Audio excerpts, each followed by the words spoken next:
खूप जणांना लवकर राग येतो. ते लवकर चिडतात आणि सडनली रिॲक्शन देतात. एखादी गोष्ट त्यांना नाही आवडली, नाही पटली, तर ते पटकन बोलून जातात. आता यामध्ये होतं काय, तर त्यांनी बोलल्यानंतर इतरांना त्याचं वाईट वाटतं.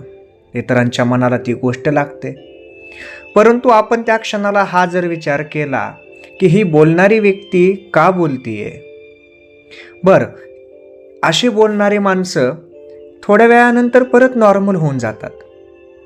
त्यांच्या मनामध्ये त्या गोष्टी राहत सुद्धा नाहीत. मग याचा जर आपण खोलवर विचार केला की नेमकं हे काय गुपित आहे की हे असं का वागत असतील, तर याचं जर उत्तर शोधलं तर हे उत्तर भावनेमध्ये दडलेलं आहे.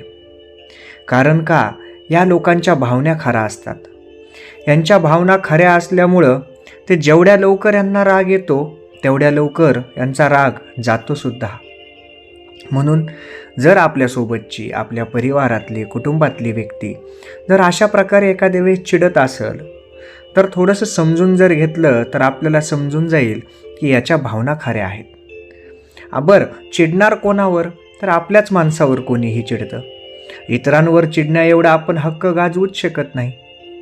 म्हणून त्या माणसाला जर थोडं समजून घेतलं आणि जर त्याला योग्य असं मार्गदर्शन आणि पूरक वातावरण जर निर्माण केलं, तर निश्चितपणे त्या व्यक्तीच्या चिडण्यावर देखील थोडासा बंधन येईल किंवा संयम येईल.